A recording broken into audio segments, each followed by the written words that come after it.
যে কোনো সময় ভেঙে পড়তে পারে ইসরায়েলের সামরিক বাহিনী, এমন সতর্কতা জানিয়েছেন স্বয়ং ইসরায়েলি সেনাপ্রধান নিজেই।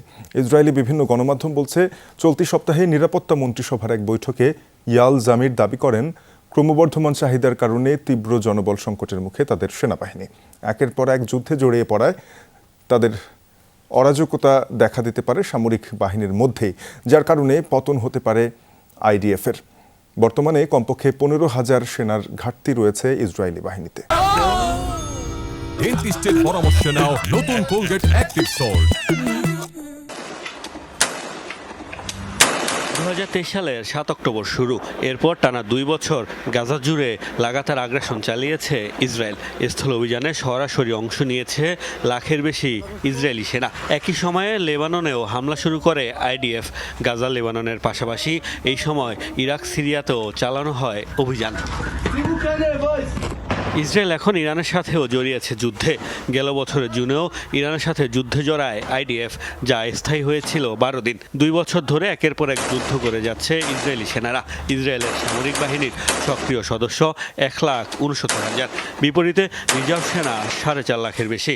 বিভিন্ন যুদ্ধে দেশটি রিজার্ভ সেনাদের উপর অনেকটাই নির্ভরশীল। সক্রিয় ও রিজার্ভ সেনাদের দিয়ে একসাথে এত ফ্রন্টে যুদ্ধ চালাতে গিয়ে এখন হিমশিম অবস্থা ইসরায়েলের। আইডিএফের দাবি, প্রায় 15,000 সেনা সংকট তাদের, যার মধ্যে অর্ধেকই প্রয়োজন যুদ্ধক্ষেত্রে। আমাদের প্রায় 15,000 সৈন্যের ঘাটতি রয়েছে, যাদের মধ্যে 7 থেকে 8,000 সেনাই দরকার সরাসরি যুদ্ধক্ষেত্রের মোতায়েনের জন্য। আমাদের বিভিন্ন ধরনের অভিযান পরিচালনা করতে হচ্ছে। অভিযানের পরিধি বেড়েছে। ভবিষ্যৎ বিবেচনায় আইডিএফে নতুন করে অনেক বেশি যোদ্ধা প্রয়োজন।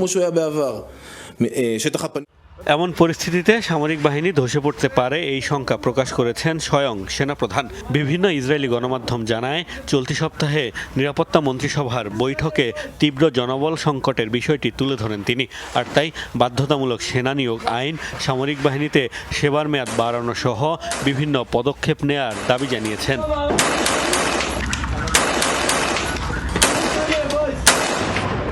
এর আগে সেনা সংকট মোকাবেলায় ধর্মচর্চায় ব্যস্ত হারেদি সম্প্রদায়ের ইহুদিদের সেনাবাহিনীতে যোগদান বাধ্যতামূলক করার পদক্ষেপ নেয় নেতানিয়াহু সরকার, যার জেরে ব্যাপক রাজনৈতিক চাপের মুখে পড়তে হয় প্রধানমন্ত্রীকে।